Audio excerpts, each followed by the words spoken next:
Corona. Coughlin makes them, you know, just these little pruning saws. Home Depot, 15 bucks. This is about 4 years old, razor sharp still. If it works for me for 4 years, all right, with hundreds of people a year, all right, it'll work just fine for you. Okay? So this has been soaking for a while, all right. This is our dead tree limb out in the woods, okay. Solid enough or not. But you know, where's the dry wood? You know, it's going to be under the trees with these dead branches and twigs, and we have to come up with fire systems, all right, that are only dependent upon a little bit of toothpick size. How do I get you at 600-700 degrees in 15 minutes with toothpick-sized pieces of wood? And that's all we're going to talk about here real quickly, all right? Just doing this little survival fire. Get your saw out. Obviously, you know, it's a tree limb. I'm going to have to cut or saw this twice because the water's absorbed in here. All right, if you go to the website and you go to, you know, Brian Hickey in the Snow or something and watch this, all right, you know, I built this fire in 4 minutes, 17 degrees, and that log, the actual piece of wood, I still have that. All right? And what I want you to think about, and this concept is called coring, is that we've got to get inside, all right, of this frozen wood, this wet wood. It's been raining for 2 weeks in the summertime in the Sierras. Everything is soaking wet. You cannot use any wood on the ground, all right? I want you to get inside these dead branches, and this is called coring. So it's going to take a saw. Even your little Leatherman, it's just going to take more work with a Leatherman. It's got that 3-4 inch saw on it, okay? It's just, this does it in seconds, all right? The Leatherman's going to do it in 5 minutes or something, all right? So you just saw off these little chunks, okay? And when we get our knife back out like we did earlier, all right? We'll just through here. This is open. It might take a wet ring around here. That's where the moisture absorbs. All right? I simply took my knife back out. I grabbed a stick, and I went crack, crack, crack, all right, 4 times, and I got this core.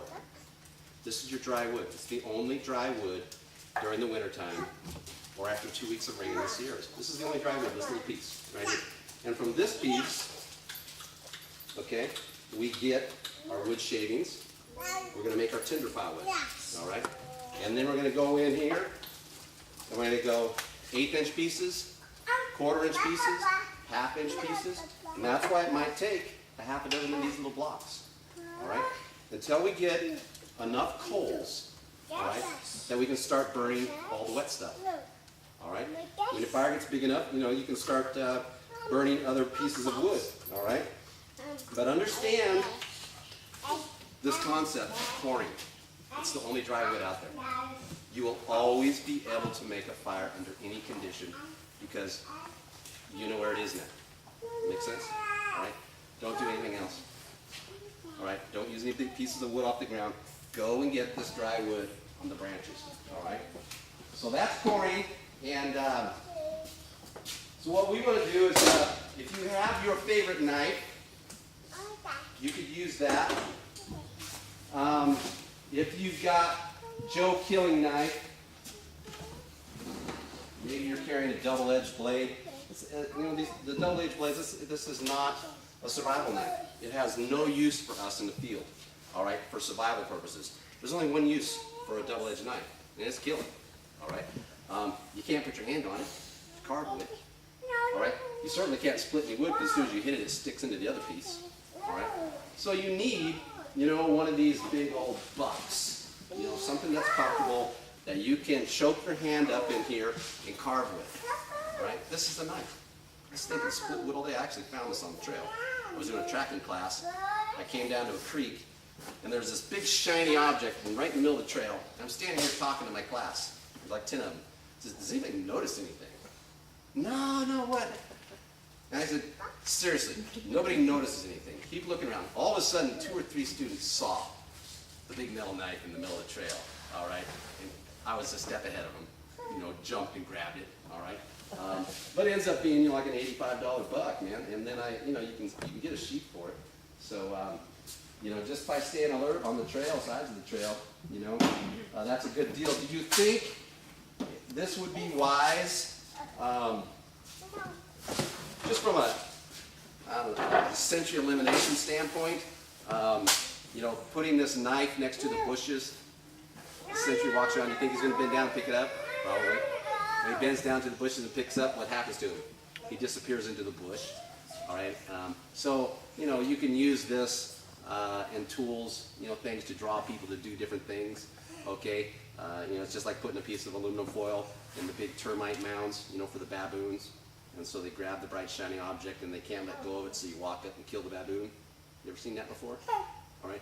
That's how you just kill baboons. All right.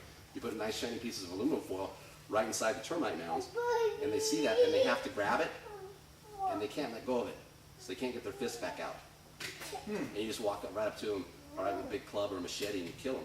And you take them back to camp. Right? It only takes 2 or 3 whacks with the machete, and you take them back to camp. They can't let go of the aluminum foil. And they're screaming and yelling as you're walking, screaming and yelling, fangs out. They can't let go. And you just walk up. Isn't that crazy? All right. So, Mother Nature, huh? That's natural selection there. So we may want to spread chairs out a little bit. Give ourselves some room. I want you to spend a couple minutes, grab a knife, point down, grab yourself one of the hammers, grab yourself a block. Okay, so you pound it into here, not onto the concrete. This is trashy wood over here. And we have matches. 1 match fire. Let's go in like groups of 2s or 3s. Mention pitch knots, Doug. We will. Okay. So yeah, let's just go in groups of 3s and make these fires. All right, when you're ready and you got your 12 or 16 little toothpick sticks on top or something like that, and you're ready for that 1 match fire, knowing that if you were my actual full-time student, you would be doing 100 reps. Let's see how you do.